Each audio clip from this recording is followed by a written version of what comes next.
All right, music fans, welcome. Harmless me back again, talking about real music in real time for a few real people who actually remain. And those people are just like you right there and just like me right here. REO Speedwagon was playing a concert down in the Dallas-Fort Worth area. Apparently, my friend John, who's a patron on the channel, thanks, John, for supporting, and you can do so as well for just $1 a month. Shameless plug. So REO in concert, and supposedly the venue did not require, or at least it did not promote, that you needed to do the thing, all right, in order to get in. You don't need your paperwork or your QR code. We are talking about the great state of Texas, right? Lone Star State, freedom, could easily be their own country if they wanted to secede and just go back to being the Republic of Texas. I might even move there because of that, but no word on if that will actually happen. But in today's political climate, it might be a really good idea if they can break off from the rest of these so-called United States that aren't united at all. So anyway, John says that none of his group had paperwork. I don't know if they had done the thing or not. They didn't have a QR code. They didn't have any paperwork. So they were about to leave when someone from the venue approached them and said, okay, you guys can go in. So what's going on here, folks? It's the typical, do we really want to lose these people? Do we want to turn these people away? Now, they had already purchased tickets. So I'm assuming that they could have gotten their money back because there was no mention that they had to do the thing. And that would have caused a bit of a ruckus, I'm sure. Maybe John would be protesting up, where they sell the tickets, and people coming in, maybe wanting to buy tickets, seeing that maybe the customer service at this particular venue isn't up to par. But this has been going on all over the country, I hear, where there's a lot of bluff, and then at the very end, they allow you to do something. Now, this hasn't worked so well for a lot of firefighters, first responders, military people who are saying, no, I'm not going to do this. I'm just not going to do it. It's my body. It's my decision. That used to be a thing like 30 years ago, my body, my choice. That used to be a big deal. It's no longer really that important. So they let John in to the show, and John said the band put on a pretty decent show. I'm a bit mixed on REO Speedwagon these days because, number one, when you look back at their music from the 70s especially, and the transition to the 80s and some of the music they did during the 80s. And by the end of the 80s, they had become too soft, way too soft. And I think that might have been one of the reasons that Kevin Cronin and Gary Richrath, the late, great Gary Richrath, were at odds with one another. It's kind of like when Steve Perry and Jonathan Cain are writing these beautiful ballads for Journey, and Neil Schon is like, what? But Richrath, I think he was more beholden to the sound the band had in the 1970s. And look, he still wrote one of the greatest songs the band has ever done, and it's called Take It on the Run. That's a Gary Richrath song, and it's upbeat, and it's kind of rocking, has a killer guitar solo. I mean, that's what Gary Richrath was all about. And by the end of the 80s, that band had really softened its sound. Songs like In My Dreams, if you ever hear that, and it was on the radio briefly, but the band had really taken a hardcore ballad kind of approach. And my guess is it didn't sit well with Gary. I know Gary had substance abuse issues. They may have started during this time frame when he realized that he was going to be in this soft rock band. I mean, if you look at the progression of albums, once you get to Wheels Are Turning, things get much softer. There are some still upbeat rockin' moments throughout. What's ironic is after Gary leaves in 1990, the band puts out an album without him, first album with Dave Amato playing guitar, and it's far more rocking and upbeat. You know, it's like, I forget the name of it. It's got a chicken and a dog and I forget the name of the album, but the album title is just kind of really dumb. But they did change their approach and they started to become a rock band again. But it was probably too little too late. They got a little bit of mainstream rock radio play with that. No top 40 airplay at all.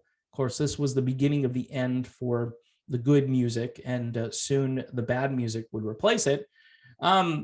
Anyway, kind of babbling on there about REO Speedwagon, it is interesting that these venues who don't tell you what you need to do just assume now maybe that everybody is doing the thing. They just assume that. And when people show up and they say, you know what, I want to be able to breathe at this show, I may be consuming a few adult beverages, because if the band kind of sucks, then I can compensate here a little bit. And so, yeah, man, that version of Keep On Loving You was just like the one from 1980. Not. Look, let's just be honest about Kevin Cronin. His lower vocal register is kind of gone. It's not there. It's like Don Barnes in 38 Special. Don, I think, is a little better than Kevin, but both of their voices have become very thin. It's not that they're not hitting the notes that they need to hit, but Kevin almost sounds very mousy out there at times, and his cadence and his timing is different. It's much different. Even with the high quality audio I've heard, it's almost like he's having trouble keeping up with the pace of the song. It's bizarre. Some people notice it more than others. When you grew up and you had High Infidelity and Good Trouble, I bought them back to back, great albums. That was before they really went super soft, but obviously they were still focusing on ballads, and there was kind of a high gloss finish on both of those records where the guitar work was still very, I don't know, expressive and passionate. Once we got to Wheels Are Turning, even though technically their biggest song is on there, Can't Fight This Feeling, the rest of the album that's upbeat is kind of ignored by radio today. And then after that, you've got sporadic top 40 songs. And then that's kind of it for REO Speedwagon. But if you're venturing out and you have a report and you're a patron or want to become a patron, you could send me messages. I'd love to hear about what's going on at these concert venues, because they're going to lose money. At the end of the day, there are people that are just like, no, I'm not going along with you people. I'm not just going to go along to get along, when there are things happening out there.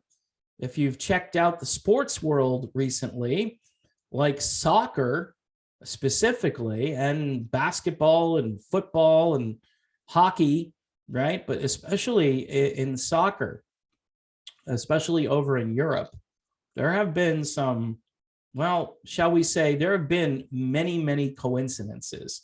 The UB40 thing, I think, yeah, there's so many reports that I'm getting. I don't cover them all. There's some that aren't in the music world that are right on the edge of being in the music world. But you can do your own research on this. I know the New York Times does not want you doing your own research, but I think you should, because then you might find out things that they're not reporting because they don't want to report them, because they want to obfuscate these things. Really weird time we're living in. Anyway, REO Speedwagon, Dallas, Fort Worth area, 2-hour show. They put on a good show. I've seen them. I saw REO with Styx and 38 Special about 10 years ago, 11 years ago now. And about the same, everybody has kind of the same lineup, and Styx was obviously without Dennis DeYoung. Honestly, 38 Special, I think, was the best band on the stage. But, you know, the catalog of REO and the catalog of Styx is probably a little bit more impressive. But, you know, again, Styx without Dennis, and REO without Gary, but REO still has Kevin, and 38 still has Don Barnes.